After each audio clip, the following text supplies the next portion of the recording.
To the discussion, Professor Yossi Yonah, former parliament member for the Labour Party, which could benefit if indeed Avigdor Lieberman is serious about supporting Benny Gantz in a minority government. Do you believe he's serious? Well, the thing is that he actually put a gun on the table. Would he shoot it? Would he pull the trigger? I have deep doubt about that. I do believe that he's indeed raising the antes. Indeed, it is high-stake poker game. But I think that he's gambling on the possibility or the likelihood that Netanyahu would refuse to do so. But should Netanyahu refuse to do so, I don't see him actually supporting a minority government because he might. He might turn out to be a hero for a few days, but we've got to remember that the majority of the constituency of Lieberman would not like that. They would not like the fact that he is supporting a unity government that it actually enjoys the support of the Arab parties. Hasn't Lieberman already made that step with his voters before this election, saying in not supporting a Netanyahu government? Clearly, he was running, you might say, in some ways, on an anti-Netanyahu platform. It is the case. I think that he would very much like to see that Netanyahu. I mean, the whole I think the strategy, and it has. I do believe that that wasn't the intention, but it has miserably failed, that to bring about some kind of demoralization, some kind of rebellion within the Likud party, that there would be some kind of a possibility of having unity government without Netanyahu, between the Likud and the blue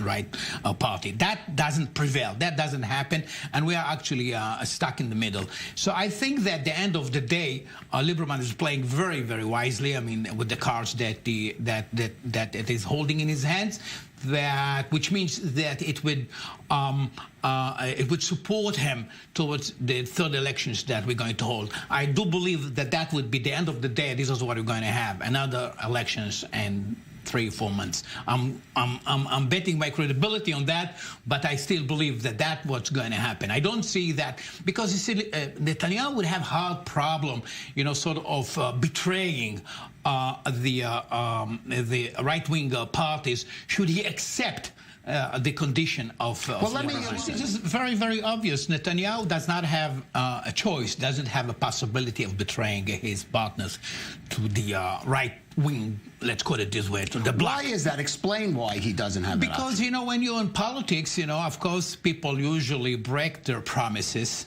Yes, but sometimes there is a big price for that. Now, if he wants to rely on them for the next elections, he cannot allow himself to betray them this round, because they would be waiting for him next round. Another thing, just think about this possibility. We're going into now negotiations to say unity government between Netanyahu and Gantz without the 55 bloc, right? Now, what does it signal to those partners? Well, the moment that Netanyahu actually dropped them, they are now allowed to negotiate independently with Gantz. Just think about this risk that Netanyahu is being asked to make by even expressing kind of initial willingness to drop them or to break the alliance with his partners. He would not be able to do that because all hell breaks loose the moment that he says something like that. That he opens for them the possibility to go on to negotiate directly with Gantz. Just think about what happened the last week. That the very idea or the very rumors, and maybe more than rumors, that Bennett and Shaked actually were negotiating some kind of, I don't know, let's put it that way, informally, it was Yair Lapid. So the moment that Netanyahu heard about that, he wanted to close ranks, right, with his partners, and he granted Bennett the Ministry of Defense. So in order to of course, in order to reinforce this alliance with them. So there is no possibility, there's no option for Netanyahu to break the alliance with his partners on the right wing. It's just another possibility.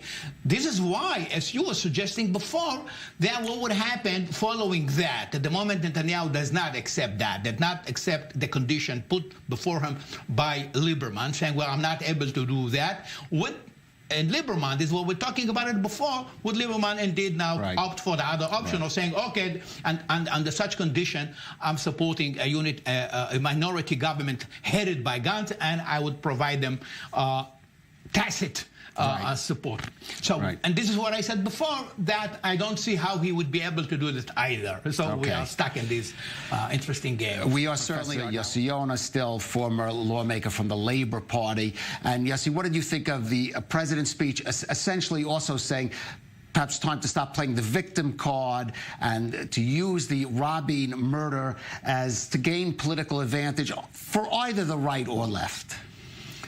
Well, I think that, though admirable his suggestion is, it is very difficult to follow on this suggestion or recommendation, because one cannot separate between the democratic aspect of the murder and what Rabin was standing for in terms of promoting the peace process. Now, we've got to remember, and I want to say it, very clearly, Rabin was not a visionary in that respect, People talk about heritage and so forth and so on. Rabin was a very pragmatic and realistic leader, and that probably also to his credit. What I mean by that, Yossi, hold on. Yossi, what did you make of Prime Minister Netanyahu's speech, which in some ways was less, though he certainly spoke and paid tribute to Yitzhak Rabin, we must note, but in some ways was equally as much about himself and perhaps his political camp? Kalev, let's for a second forget about the events at the time that led to Rabin's murder and think about nowadays the kind of incitement that is in the air, and not by what he called some kind of marginal groups in Israeli society, but ministers in his government who talking about that how Gantz is actually willing to form a minority government with the Arabs, that they are fifth column. Isn't that incitement? So the incitement we're actually seeing nowadays. Now, Netanyahu actually he's paved his way to the top, to the position of prime minister by using incitement all the way through. And we remember even the last election, the way that he was talking about the Arabs, the way that he was saying that we are taken over by the Arabs, and actually delegitimizing leaders that associated with the left. So here is the prime minister is giving this kind of a speech, and denouncing and criticizing this sort of the marginal groups that actually are responsible for incitement, and he is a major responsible. He has a major responsibility for that. He's still doing it. Yes, to be fair, in this instance, without denying the facts of what you said, he's speaking specifically about the incitement at the time of Yitzhak Rabin's murder and denying it. Sure, but we are here the same. We are now 24 years since that event, and we're actually encountering the same atmosphere. Well, let's go. Same toxic atmosphere in Israeli society. Well, certainly those divisions are still there. The Labor MK, and there again, I want to go back to Prime Minister Netanyahu making a political appeal or pitch right there at Mount Herzl to Benny Gantz. I want to just get first of all, your reaction to that. But I think, well, he's doing a very wise thing, sort of using the stage where probably a lot of people watching it and portraying himself as someone who is coming forth, and trying to really bring about the formation of a coalition government. But he doesn't budge. He doesn't change any of the preconditions that already been there, put on the table, meaning that a coalition government headed by me, first condition, and second condition, that I'm coming along with all my partners. So this is, as the political analyst was saying before, it's a non-starter condition on part of Gantz, which means it was a nice plea, using the right stage to make it, but it doesn't move us any inch towards a coalition government between Netanyahu and Gantz. Yossi, I want to ask you, because you seem skeptical that Avigdor Lieberman will go with Benny Gantz at the end. You don't say, though, where you think he's going to go. Do you think he has two other options, either then to go and shift back to Benjamin Netanyahu, if Eli Chazan is, or to let the country go to a third election? I mean, what do you think is the most likely then outcome for Avigdor Lieberman to make, which will really determine this process? I think that, this is sort of how to put it, not a very optimistic scenario. I don't see how Lieberman, at the end of the day, suppose that Gantz is refusing his condition, that he would be able to join the right-wing government headed by Netanyahu.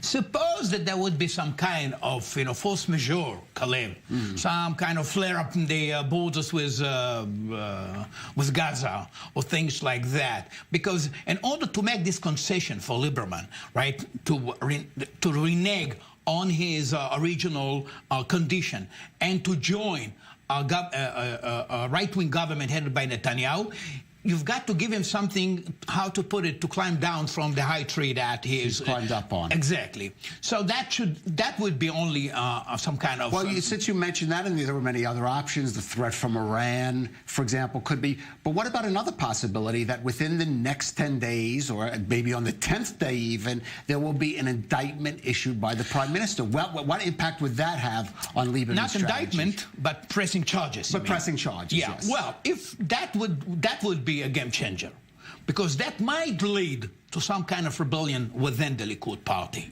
because this is really to change dramatically the situation. This is the one thing that charges have not been pressed yet against Netanyahu, and another thing is when charges are pressed against Netanyahu, then then it would make it easier, and I'm not sure that it would actually prevail, that actually it will unfold, but that would make it easier for members in the Likud party, to come and say, okay, well, look, we have no choice. We're now hard pressed to come up with another candidate to lead us. So that might change the game dramatically. But I would not bet on it that it would for sure that it would do that. But yes, that might be a game changer. A factor. Okay, yeah. Certainly one of the things we have to look for.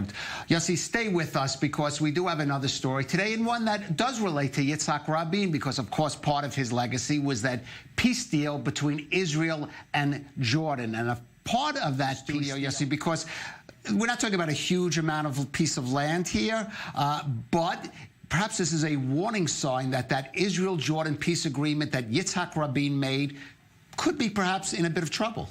Indeed, and it is sad. There's no reason, to be joyous about that. And as you were mentioning, Kalev, it has some kind of symbolic significance, but that symbolic significance might lead to a more horrendous consequences. Even when it was done, as it was mentioned before, it was a controversial move on part of the Jordanian government, meaning to transfer it to Israeli hands. But then this controversy could have been waned should it be added with other steps. And I think that this is another sign, if I may say, to a misguided policy of the Israeli government, believing that we can tighten up, the relationship with Arab countries like Jordan and other countries, and putting aside the Palestinian issue. No, the two things are very much connected.